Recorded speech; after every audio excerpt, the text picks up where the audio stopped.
हरियाणा में अक्टूबर-नवंबर में होने वाले विधानसभा चुनाव से पहले सिख समाज ने कांग्रेस बीजेपी की टेंशन बढ़ा दी है। विगत सप्ताह करनाल में हुई प्रदेश स्तरीय बैठक के बाद आज से जिला स्तरीय बैठकों का दौर शुरू किया गया। हिसार, फतेहाबाद और सिरसा में मौजूद सिखों और सिख संस्थाओं के प्रतिनिधियों की बैठकें बुलाई गई। फतेहाबाद के पुराने विश्राम गृह में आयोजित बैठक में इंटरनेशनल सिख फोरम के महासचिव प्रीतपाल सिंह पन्नू, किसान यूनियन के प्रधान जगदीप सिंह औलख समेत काफी संख्या में सिखों ने भाग लिया। इस मीटिंग में सिखों ने सियासी दलों से राजनीतिक हिस्से की मांग की है। और सिख संस्थाओं की ओर से ये किसी धड़ेबंदी या किसी पार्टी की ओर से ये मीटिंग नहीं है, संपूर्ण सिख समाज की ओर से है। लगभग एक हफ्ता पहले करनाल में स्टेट लेवल की मीटिंग बुलाई गई थी और आज से जिला पद्धर की मीटिंगें शुरू हुई हैं। सुबह हम लोग हिसार में थे, अभी फतेहाबाद में है और शाम को सिरसा में मीटिंग करने जा रहे हैं। मुद्दा हमारा ये है कि हरियाणा में जो सिख समाज है, हमारी 18 लाख से ज़्यादा की वोटें हैं। पूरे संपूर्ण सिख समाज की जब बात करें, जिसमें जो है, क्योंकि हमें जातियों में बांटा गया, लेकिन अगर हम सिख समाज जो है, जो हमारा सिद्धांत है, वो जाति प्रथा को नहीं मानता।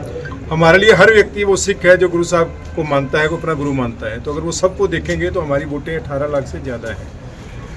लेकिन आज तक हरियाणा के अंदर सिखों को, डिस्पाइट इसके कि सिखों ने हमेशा जो है देश की रक्षा में, देश की डेवलपमेंट में, हरियाणा प्रदेश की डेवलपमेंट में बढ़ चढ़ कर योगदान दिया है, कुर्बानियाँ की हैं। यहाँ के हाई टैक्स पेइंग के अंदर जो है हमारी कम्युनिटी आती है।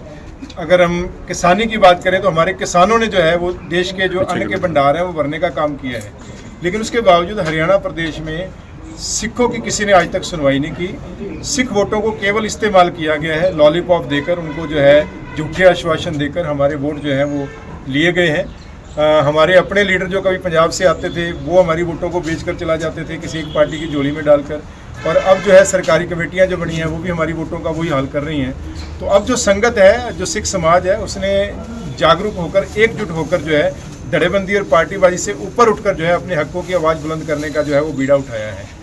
हमारी कुछ एक मांगे हैं जिनको लेकर पूरे हरियाणा में हम लोग जा रहे हैं और सब इकट्ठे हो रहे हैं। एक मंच पर एक निशान साहब के नीचे सभी इकट्ठे होने जा रहे हैं। उसमें पहली हमारी मांग ये है कि लोकसभा के अंदर एक भी हमारा रिप्रेजेंटेटिव जो है हरियाणा के सिखों का नहीं है, जबकि हमारी कम से कम लोकसभा में 3 सीटों पर हमारा दावा बनता है, लेकिन एक भी जो है हमारे पास नहीं है। तो इस बार तो होगी, लेकिन अगली जो लोकसभा 5 साल बाद होंगी उसमें हमारा दावा जो है वो पार्टियों को जो है नज़रअंदाज हम नहीं करने देंगे। दूसरा, राज्यसभा में कभी किसी सिख को रिप्रेजेंटेटिव बनाकर नहीं। आज तक के राज्यसभा के इतिहास में केवल एक बार सरदार त्रिलोचन सिंह जो है वो राज्यसभा में बनकर गए हैं और उन्होंने वहाँ पर जो है सिखों की बात रखी है।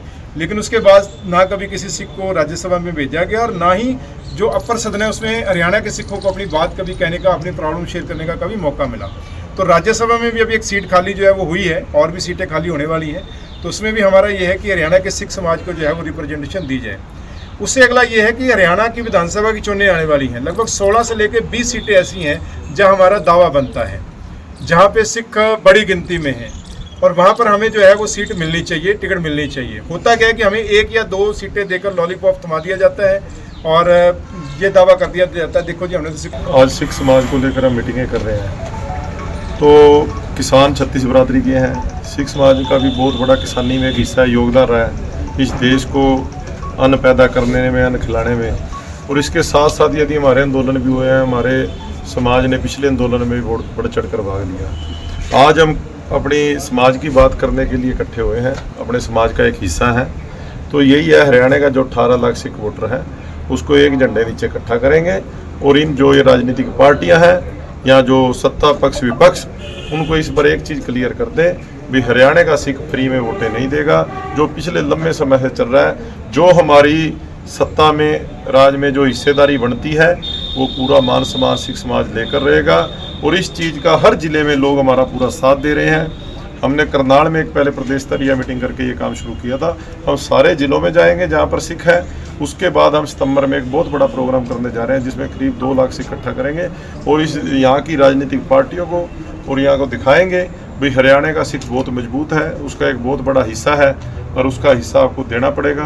तो ये जो लोग चल रहे हैं इस मुहिम में, ये सारे वो लोग हैं जो अपने लिए कोई पर्सनल टिकट नहीं मांग रहा। ना हमारे में से किसी ने विधानसभा का इलेक्शन लड़ना, ना गुरुद्वारा कमेटी का लड़ना है। हम लोग समाज के अलग अलग, मैं किसान यूनियन से आता हूँ, ये भाई साहब का अपना एक और संगठन है सामाजिक। हम सारे वो लोग हैं सिर्फ अपने कौम के दर्द को लेकर, सिर्फ अपनी कौम की एकता को बढ़ाने के लिए ये हम इकट्ठे हुए हैं और इस मिशन में हम कामयाब होंगे। पूरे हरियाणा के सारे सिख हमारे मुद्दों पर, हमारी विचारधारा पर, जो हम विचार देके चले हैं उस पर सहमत है। और जो एक और बात है, जो धर्मशालाएँ हरियाणा के हर शहर में बनाई गई हर बरादरी द्वारा, उन धर्मशालाओं को बनाने में सरकार ने ज़मीनें दी, सरकार फंड दिए। पूरे हरियाणा में एक भी सिखों की धर्मशाला नहीं है। ये हम सवाल पूछते हैं सत्ता पक्ष से विपक्ष से, सबकी सरकारें आई हैं गई हैं, कोई सिखों के साथ ये व्यवहार क्यों किया, हमारी धर्मशाला क्यों नहीं बनाई गई। तो आज ये छोटी छोटी मुद्दे सारे हम लेके चल रहे हैं, जो आपके डिटेल में आपको बता दिया। और इसमें पूरे हरियाणा का सिख एक होगा, एक होकर हम इस लड़ाई को लड़ेंगे और सारे कौम की एकता बनेगी और फिर कोई मजबूत फैसला लेंगे। क्या नाम है जी आपका? जगदीप सिंह ओलख करना।